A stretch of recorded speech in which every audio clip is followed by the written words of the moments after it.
Back with markets at noon, and the corporate conversation that we're about to delve into is with the management of Marico, and largely inline set of numbers from Marico. Volumes were looking good at 8%. In fact, their overall FY26 volumes also, which was at 8%, is at a multi-year high, so looking very good over there.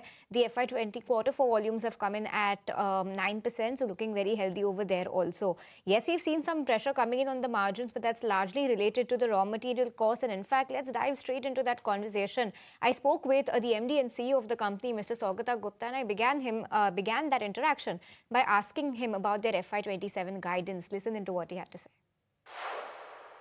What's interesting in the FY26 numbers is that despite a 100% increase in copra prices and a 60% price increase in parachute, we were able to hold on to parachute volumes.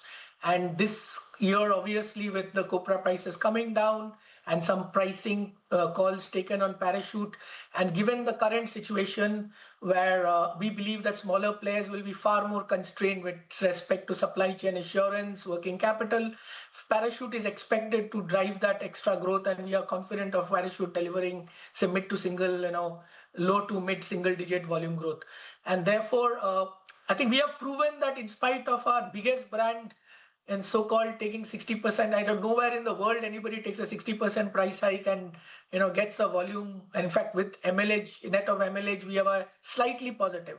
So that itself is a good kind of a trajectory. I think our value-added hair oils will continue to grow in double digits. Our strategy of investing behind the mid and the higher premium profitable plays making out. We are making steady inroads in almond as a category. The diversification with foods and digital is on a momentum, and we are also expected to ensure that they are also profitable while delivering sustained volume growth. So I think we are fairly confident about a high single digit play. Obviously, we have baked in a fact that there could be some inflation led issues, and we are mindful and we will closely monitor if any effect of El Nino towards the second half of the year. Okay, understood. So thanks for putting that into perspective for us. Mr. Gupta, you've also guided for 15,000 crore rupee revenue in FY27. What would be the key drivers to achieve this, and how much of this will be volume-led versus pricing-led, especially if input costs continue to remain volatile? The ask is around just a very low double-digit ask. If you look at it, we had I think a 22% kind of a growth. I think it is 26% annualized top line growth this year. Therefore, the journey to hit 15,000 plus is not a very difficult journey. And therefore, if you look at net of the price drops, we have taken around a 10% price drop in non-price point pack of parachute. We have taken a 7 to 8% price hikes in some of the crude-led basket of portfolio. So therefore, there will be slight inflation and high single-digit growth, which means kind of a low double-digit revenue growth, which is definitely on the cards, which leads us to that 15,000 crore mark. And I think it has been an amazing journey because we hit the 10,000 to 15,000 crore. This 5,000 crore will be adding in just 2 years. Okay, so that sounds good. And let's talk about EBITDA margins. Mr. Gupta, they were slightly under pressure in quarter four. How should we think about margin recovery trajectory into FY27? As on one hand, you do have the copra prices that are softening, but on the other hand, the crude overhang still remains at play. So what would be a good margin expectation to see for FY27? Obviously, the biggest input in our total commodity basket or the input cost basket is copra, which is 50%. Now, they are around 30 to 32% below our last year's numbers. Crude linked is only 20% of our total basket. Even if there's a significant increase, the net will be very, very marginal to actually positive in terms of our total input cost this year. And therefore, and also there is a significant margin recovery, margin improvement, which we are doing at digital and food as they get scale.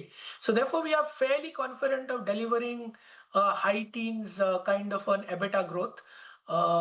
And I think this is essentially also based on the fact that our profitable part of the core, which is essentially the value-added hair oils, is expected to continue to deliver double-digit value growth. Okay, and let's once again talk about Parachute in some more detail. With Parachute volumes still weak, what are the concrete triggers for volume recovery, and can the brand return to that consistent mid-single digit growth? Because you have said that volumes will recover for Parachute going ahead. So give us a sense on where are you expecting this number to be? Confident of returning back to low to mid single digit, which is a long term trend which we are expecting. I think this was an aberration, but having said that, I think nowhere in the world a brand can get away taking a 60% price hike, because it shows the brand equity of Parachute and the strong equity consumers have with the brand and the affinity with the brand. In spite of that, we had almost a very flattish kind of a growth last year with, in fact, if you net of MLH, there's a slight positive towards the second half. So we are extremely confident after taking the corrective pricing action. And secondly, as I said, that this is a unique year. I believe when there is adversity, coping with adversities comes naturally to the larger players better than the smaller players, and that is a competitive advantage. Understood. So that sounds good. And let's shift focus to Saffola. Saffola is seeing steady growth. And what is the roadmap to accelerate beyond mid-single digit volume growth for this brand? Saffola caters to a set of consumers who continue to use less oil, they are health conscious. So we are not really looking at accelerated volume growth. What we are looking at is having a moderate growth with a threshold level of profitability, and continue to focus on the premium part of the portfolio, which is Saffola Gold, Saffola Total. And also we are betting big on cold press oil. It's a new trend. We believe the adoption will continue to increase. Okay, so